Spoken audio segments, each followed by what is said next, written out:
Hi everyone, welcome to another Q&A for the Green Film Fest of San Francisco 2022. I'm Jason Willis. I'm one of the programmers here at SF Indie Fest. Today we are doing the Q&A for uh, Film Free, Farm Free or Die. And we're lucky to have with us a filmmaker for Fishing Smarter, Leslie Von Pless. Leslie, how you doing? Thanks for joining us. Good. Thanks for having me. Where are you calling in from? I'm calling in from New York.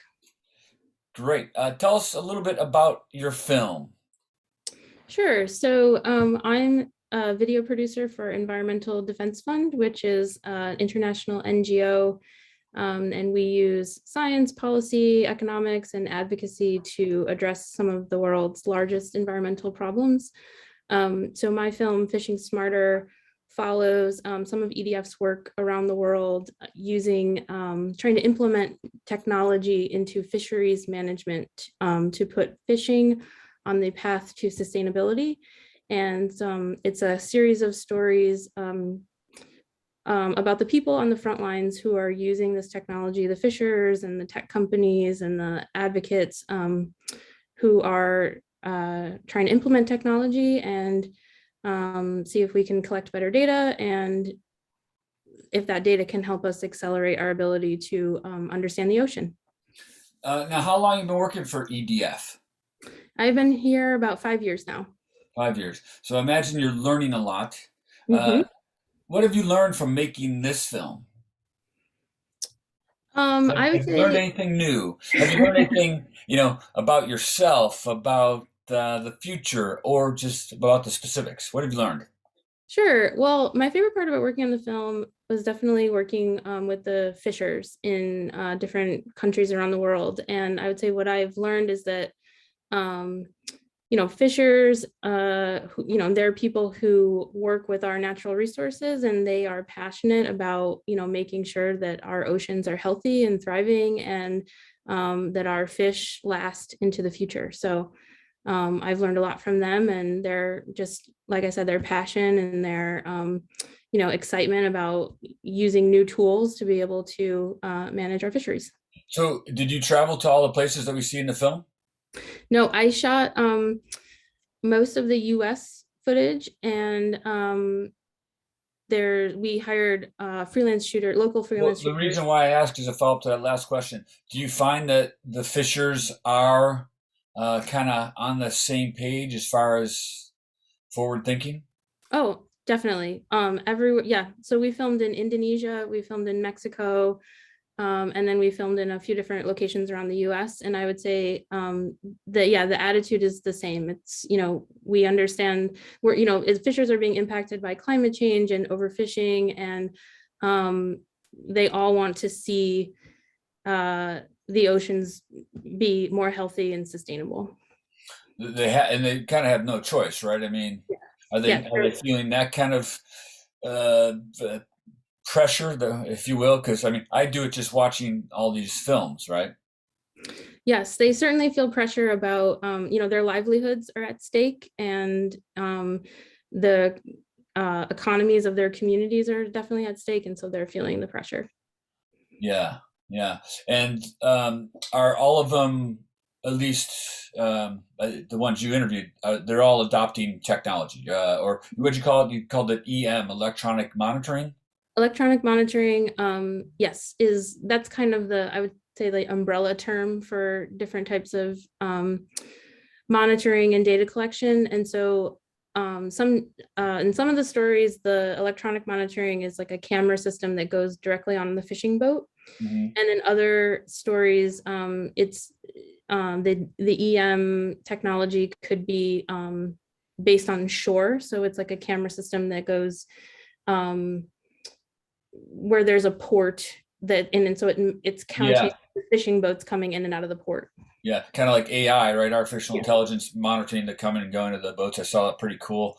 Yeah. And are all, I mean, do you think there's a lot of fisher people around the world? Is that our answer? And do you think they're all going to adopt this, the technology, if you will?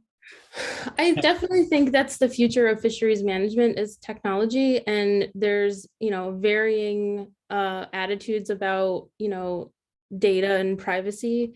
Yeah, And these systems are all, the idea behind the systems is they're being designed in a way that takes the private, people's privacy into consideration.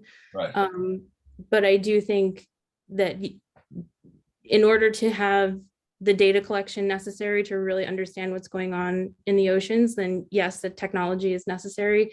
And I think that most fishers understand that.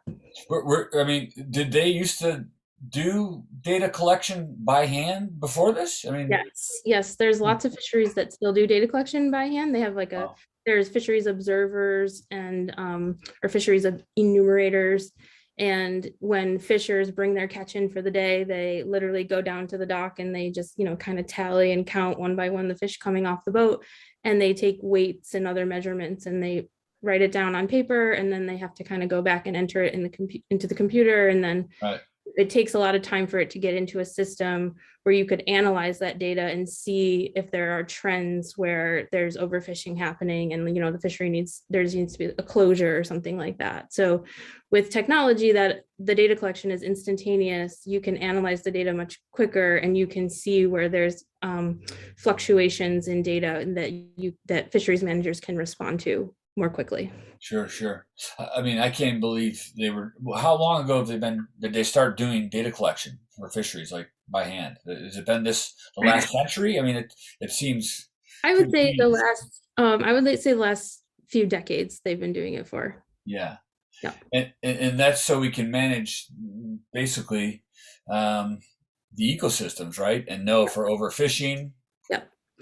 Yep. The whole point of it is to know the health of the stock and the population of fish, to know how many fish are being taken out of the water and what is the health of the population that's left.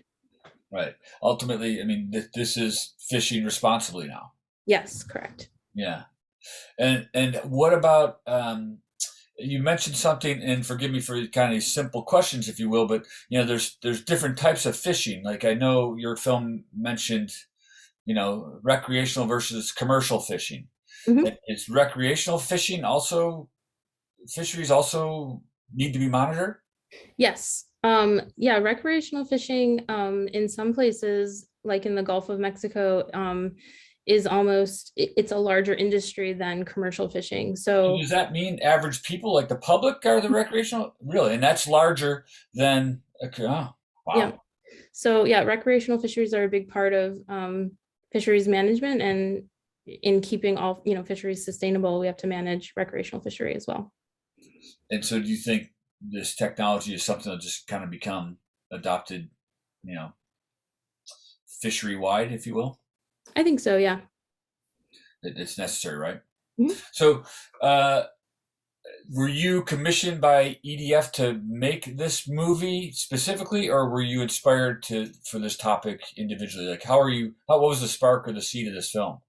Sure. It was a little bit of both. So I get assigned to work on lots of projects for EDF and film our work all over the world, but That tech, sounds like a cool job, by the way. it's a very cool job. But technology certainly and innovation is kind of taking, it's a very big thing right now in terms of climate change solutions. And so my personal interest in this project was seeing, a lot of the technology is not necessarily brand new, but it's like taking AI and existing technologies and applying them in a new way. So in fisheries, in this example, so that was my personal interest in this project. Is it's just a very cool, new, innovative, solution to an old problem. Right. Did you have any specific challenges with making this movie, like getting access, getting crew in different parts of the world, or getting some? It looked like I don't know. I'm guessing, but Vietnam or Thailand. Where were those other fisheries? So Indonesia was one of them, and Mexico. Okay. And I would say the biggest challenge, like lots of filmmakers, was the pandemic. So just No. kind of having our production got delayed for almost a year because of the pandemic. And so then kind of had to get things started again once, the world started opening back up. Yeah. And then who compiled and edited all the footage? I did. Oh, wow. Well done. Thank you.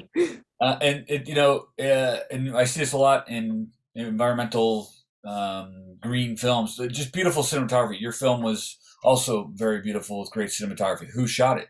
Thank you. I shot some of it in the some of the locations in the US, and then we hired local freelance shooters in Indonesia, in Mexico, and there's a couple other locations featured. One of them is Sweden, and there's some footage from the Gulf of Mexico, and so we also just hired like local shooters Yeah. who do beautiful work. Yeah, and then so real quick, not to get too nerdy, but there's lots of shots that are close up or intimate or in the workings of fisheries. How do you get that close, or how do you get those shots without interfering? Is that do you get permission? I think if I remember correctly, there's close shots of fish or the sorting of the fish or are you in the way as a camera person?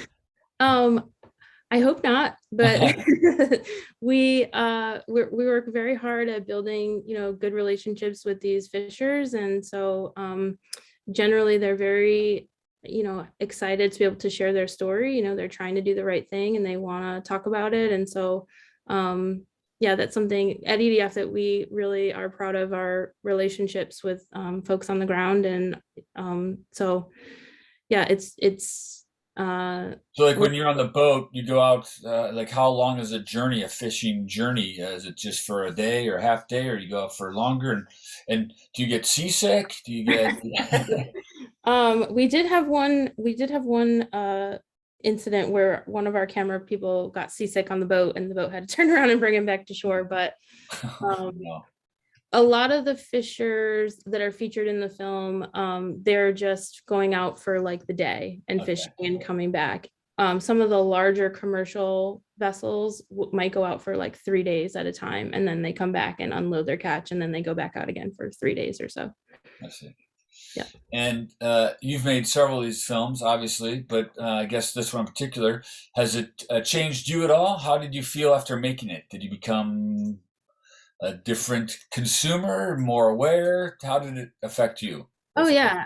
Um, I mean, I really enjoyed making the film. I enjoyed working with all the fishers, like I said, just really lovely, wonderful people who are, doing really incredible things. They're trying to make changes in their ways of fishing to do things better. And I think that's very admirable and inspiring. And yeah, I think one of the biggest things that I can do and other people can do is eat local seafood, and ah, that's coming directly from your local waters, and that supports fishermen, and that supports healthy oceans and better livelihoods for fishing communities. that kind of answers my next question, but that gave me another idea for a question too. Real quick, is there a way that we can find local fish? I mean, how do we do that? Like, how would you? I know it's kind of a simple question, maybe, but maybe not. Like, how do I go and buy local fish? Like, you You know, can um you can go to restaurants and ask, where do you buy your fish from? Like, where are you sourcing your fish from? And so you can find it that way. You can same thing, go to your local grocery store and ask, where's the fish coming from? right? And you can also use different tools like Monterey Bay Aquarium has a seafood kind of selector tool, so that you can see Oh, what is the best seafood to buy, and that's being sourced sustainably.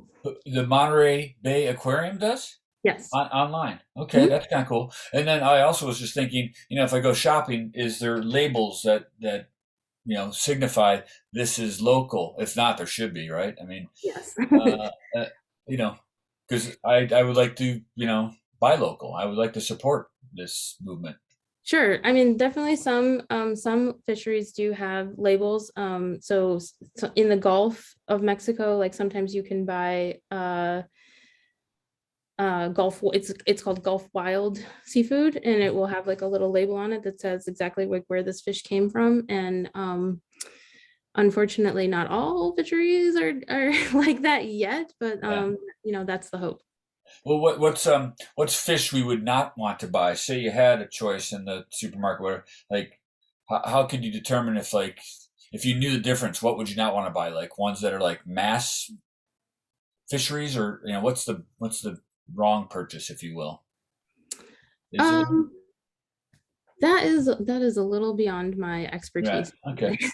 Well, I wonder because it's like, to support, it's like I come and look at the two products. It's like, how can I buy the right one if Sure. it's the same?